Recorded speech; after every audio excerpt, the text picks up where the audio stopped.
Are you looking to get an action-packed, high-powered, quick start in Rise of Kingdoms?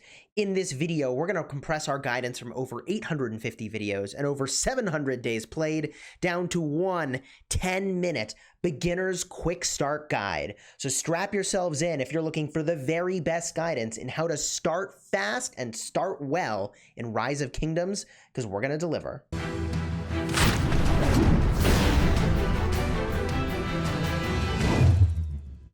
Hello, my friends, and welcome back. I'm Chisgule Gaming. Today, we're going to be starting a brand new account to help teach you how to crush it in the very beginning of your gameplay in Rise of Kingdoms. So if you're looking to learn how to play this game, this video is for you. Now, while we get this started, I'll point out that we have a long form version of this video, 47 minutes long, that you might want to check out for much more in-depth explanation and details around the in-game mechanics and the choices that I'm going to recommend to you. However, in this video, we're going to go super fast through these choices, and you can check out that other video linked in the description if you want more of the details.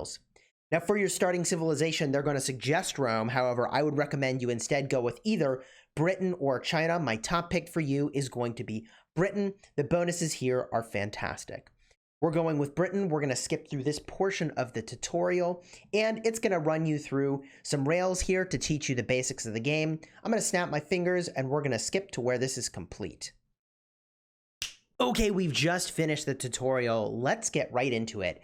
You've got your city here and a lot of work ahead of you. If we zoom out, there's a bunch of stuff to do. You've ported into a world, and you can see in the map in the upper right that it is a huge world, a gigantic map with a ton of action here that you will ultimately get into. But to start, you've got your small plot of land to work with in your own little city that needs tending. First and foremost, these green arrows mean that you can upgrade one of your buildings. And on the topic of upgrading your buildings, you should always be focused on your city hall. Upgrade your city hall at every opportunity. And unlike some games where you want to go and upgrade all the buildings evenly as you go, you want to focus on doing the city hall and any required buildings in order to get that city hall upgraded, in order to advance your civilization as fast as possible. Now, your city hall is going to give you a huge number of upgrades as you level it up. You can see all of these things by tapping into the info button, and one of the biggest upgrades you can get is the ability to bring more troops and also bring more marches of troops onto the battlefield. So we're going to go now and do what we need to do to upgrade this building. As you can see, there is a prerequisite, and that is upgrading the wall. We're going to go to upgrade the wall and do that now. This is going to take 1 minute and 30 seconds. However, one of the first things you should do is get yourself into an alliance. Alliances can help you with the construction of your buildings, and that is profound for making you get progress on your brand spanking new account. Now, in a perfect world, you're going to find a nearly full alliance that's relatively high power, but realistically, out of the gates, you know, these alliances that require an application are going to be harder to get into. I'm going to start by picking an alliance that doesn't require an application, and my recommendation for you if you are starting over in Rise of Kingdoms is that you follow something called a jumper process. I'm going to have a link for that in the description. You don't have to check it out now. You can look at it at the end of this video. That'll help you get into a new kingdom with a lot of power. But even then, you're still going to have to go through some of these basic starting activities.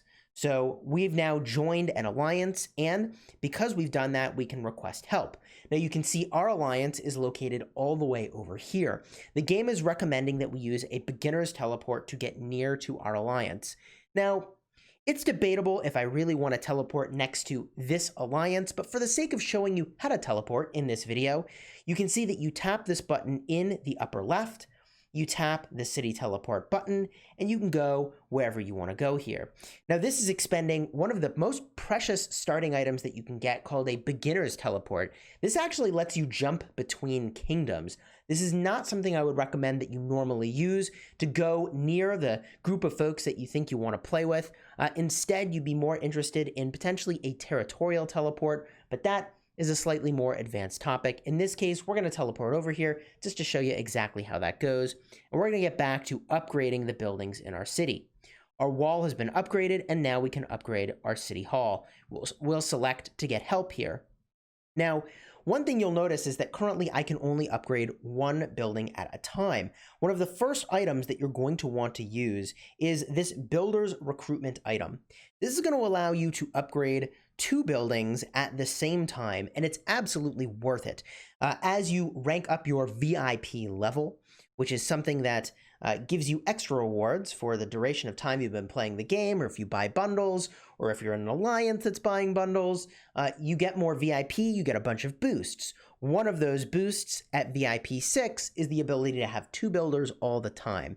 So you just popped an item that gives you 2 extra days of having an extra builder, but probably within those 2 days, you'll get to VIP 6 naturally and enjoy the benefit of having 2 builders all the time. So let's go now and upgrade one of these other buildings. And at this point in the game, it doesn't really matter what you're upgrading. One thing I'll point out is that I do want to get all of these different buildings built in the first place. Every time you upgrade your city hall, you are going to get some new buildings in the early game here. And so you're going to want to get those onto the board to start to get the benefits of these different buildings, including these military buildings. And I should be training some troops right now, but we're going to upgrade those buildings too. Now, you can see that these buildings are going to be very fast to upgrade at the start, and it's not going to take many helps to get those buildings upgraded. Helps, again, come from your alliance members, and they speed up the amount of time required to upgrade your buildings. This goes a very, very long way. Now, once you're done upgrading these buildings, or you've got some of these buildings in queue and there's a sufficiently long amount of time between upgrades, you can start to think about other things that you want to be doing with your time in game, and that includes optimizing your commanders and battling some barbarians. We chose Britain as your starting civilization because you would get Boudica as your starting commander. She is phenomenal for battling barbarians. The epics that you're going to want to invest in the early game are going to be Boudica, Sun Tzu, and Joan of Arc in that order. Eventually, you'll get your hands on some legendaries, and the legendaries are very, very powerful. However, I'm going to encourage you to focus on a small number of legendaries, because upgrading your commanders is going to require sculptures. The more you want to power up your commanders, the more sculptures it's going to take. In fact, your first skill ups are going to be 10, 20 sculptures, but your last skill ups are going to be like 80 or 75 sculptures for a legendary commander, which is kind of nuts. So all that to say, you're going to want to pick and choose very carefully. I'd recommend you focus rather than spread yourself thin, and have a small number of commanders that are exceptional rather than a bunch of commanders that really aren't all that great. Now, 1 or 2 things you need to know about commanders that can get you into some trouble is that when you level up your commander and unlock higher star levels, you unlock more of their skills, which you can then use more sculptures to skill them up. What I want to call your attention to is the fact that the first skill is always better on almost every single one of these commanders, whether or not they're epic or legendary. There are a few exceptions, but almost always you want to make sure that you max the first skill before you put more star levels on a commander, and that is because these skills will be randomly assigned when there are multiple skills available that are not maxed out. Skills max out at a total of 5 skill points applied, so you get 1 point already just for unlocking it, and if you have more sculptures, you could jump this all the way up to 5.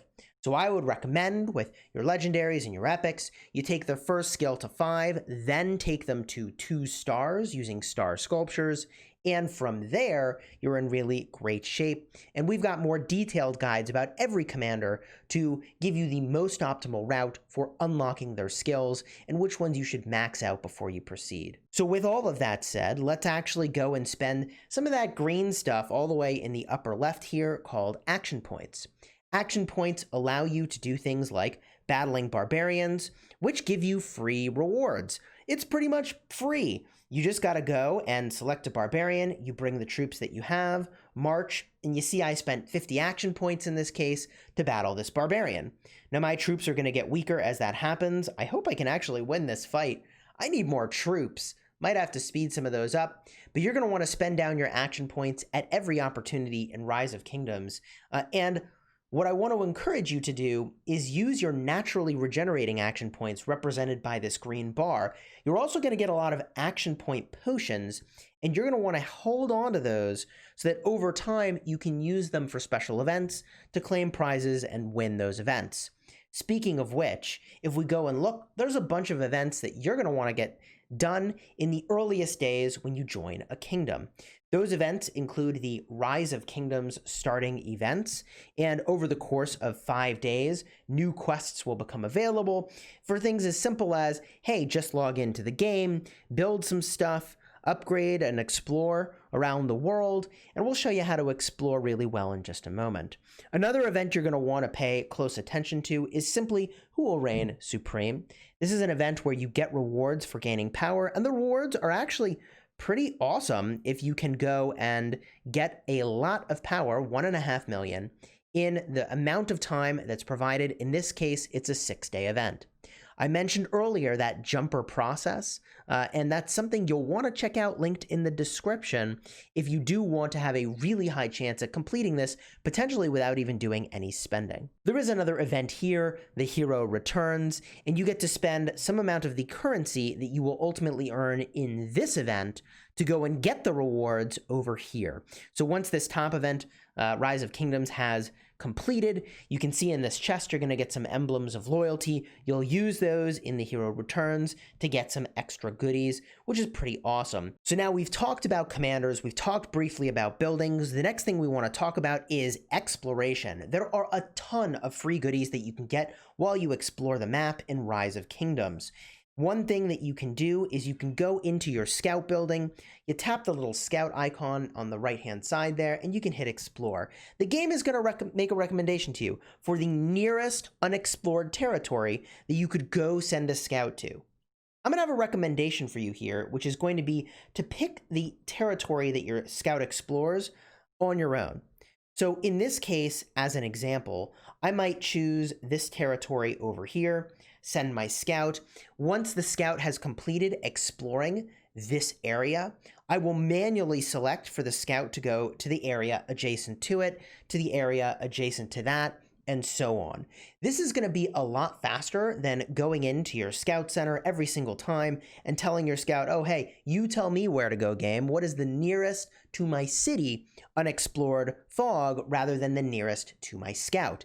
Now, why is it that you want to explore? If you zoom all the way out and you tap the explore icon, you can see that there are caves. You can send scouts to these caves to get chests that have rewards.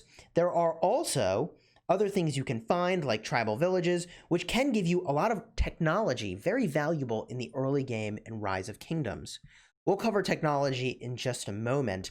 What I want to call your attention to about scouting, before we go to that next topic, is that sometimes you'll find terrain that crosses into territories in sort of funny ways over mountains. So for instance, this block of terrain is really interesting. I need to explore this area first, but if I were to explore this area next, the scout will come over here, they'll explore this, and then they're going to find a way around this mountain and explore everything along the way to this mountain. I'll set that up and show you exactly what that looks like. Now, one thing you can do if you're waiting for a building to finish is you can use your speed ups. Speed ups are definitely worth using, especially in the early game in Rise of Kingdoms, so that you can get a fast start in the kingdom that you're in. You don't want to be too low powered because Rise of Kingdoms is a curious game. Your city can get attacked pretty much at any time. Now, you start the game with what's called a peace shield. That 2-day peace shield is going to protect you, which is really quite exceptional in preventing you from having your city attacked, your resources plundered, and your troops ultimately killed. There are other things that can protect you from your troops being killed as well. That includes upgrading your hospital. Your hospital is where your troops go when they become injured, and the more hospital capacity you have, the more space you've got for those troops to huddle up, where ultimately, if you overflow your hospital, those troops will die. In Rise of Kingdoms, this is called zeroing, when you attack a player over and over beyond their hospital capacity, such that they only have, in this case, I'd have 4,000 troops, and all the other troops that we had in our city would be dead. For this reason, I would encourage you, first of all, not to lose your peace shield in the first couple days by aggressing against another player. If I were to attack another city like this one over here, I would lose my peace shield. That's what happens the second you engage in a war action. So enjoy the full 2 days of your starter peace shield. I would not recommend attacking another player's city at the start of the game or until you really know what you're doing. When you attack certain objectives, your troops actually end up dying, which is pretty tragic, and you do lose them forever. For that reason, I like for you to keep your city in a place where it is not an attractive target. My recommendation to you is that you can see my resources at the top of the screen there. Instead of going and popping all these resource tokens as you get them, wait until you need them. If you run out of resources and you need to use your tokens, the game will tell you before you take the action you wanted to take. So don't get into a situation where you've got lots of juicy resources that makes your city an attractive target to attack, because in that case, you may find yourself in that situation where those troops you were training end up all in the hospital and the hospital overflowing. Now you can see here we leveled up our city hall and there's a bunch of new buildings that we can make. There are a lot of things that you can do to optimize in Rise of Kingdoms. We really are just scratching the surface here for how to play with your account. A couple more quick things to try to keep this under 10 minutes. You can also go and spend a lot of time working on your research, and you need to. My recommendation to you is that you not research the early economic technology. You can actually find that by exploring the map. And you'll get that from those tribal villages we were showing you earlier. Instead, focus in the beginning on your military technology. Now, along the lines of tips for you in the early game, a few quick ones that you're going to want to keep in mind. Number one, when you upgrade your troop training buildings or your academy, you can't do research at that time. You can't train troops at that same time. So if you speed up those buildings, after you have received help from your alliance members, and you can see, by the way, the number of times you've been helped right over here. Right over here. We found that by tapping into the help section of the alliance menu down over here in the bottom. After you've been helped, you speed that up, and then you can start training troops again. Your speed ups really do double duty in that case, because you can now start training troops sooner. So not only did you finish the building sooner, you're training troops sooner, and that is extremely high value. You want to create a world in which you're basically doing research and training troops on a 24/7 basis. Heck, even upgrading your buildings on a 24/7 basis is absolutely phenomenal until you reach the mid game, and of course we've got a guide for that as well. So here you can see we explored this area of the map. Now we're sending the scout to get the adjacent area, which is over the mountains, and as I was describing, the scout will go on a really advantageous route to uncover lots of new stuff for you, and you get way more uncovered from the map going and finding these areas that require the scout to go on a really long route rather than doing the areas that, like, look, I can tap this tiny area next to my city, but I'm going to get a tiny amount of area explored. Whereas now, I mean, my scout is going on a journey here. Who knows what goodies we're ultimately going to find as we traverse this path. Hopefully all kinds of interesting stuff. And this gives us more different things that we can target. Once we've gotten over here and we finish scouting this, we can target something over here and maybe uncover a bunch of new stuff in that direction as well. Trying to make your scout walk through terrain that they haven't already uncovered gives you a lot more that you will uncover in a short period of time. There is really an astonishing amount of things to do in the early game in Rise of Kingdoms. It is incredibly fun. I've thought about starting over a number of times, but I have so much to do with my late game accounts that, like, man, I just don't have time for it. But if you're looking for really detailed guidance that leverages my experience bringing over 3 accounts to over 40 million power, then follow the links in the description. I think the playlist that's going to be most interesting to you is my Ultimate Guides playlist. It has a ton of information in there to help you get value and smash your enemies in Rise of Kingdoms. So if you liked this video, consider throwing a like on the video, subscribing to the channel, and I hope that this has been a helpful, very fast introduction to what to do in the first part of your gameplay in Rise of Kingdoms. If I were to pick any one area for you to focus on and really optimize, this might sound weird, but it's not going to be anything in your city. It's not going to be anything to do with spending your action points or working on your commanders or your VIP level. It's actually going to be making sure you get into a great alliance. Because although I just kind of joined a alliance here, sort of one of the first ones I could find, you really want to get into a great alliance. It is going to be a multiplier for your effectiveness in this game by a long shot. So to do that, I'd recommend you follow the jumper process. Again, that's in the description so that you can get into a great alliance in the start. Or you can join my Discord server linked in the description where you can find groups of players that want to start over and join them. Until next time, my friends, you have fun smashing the kingdom.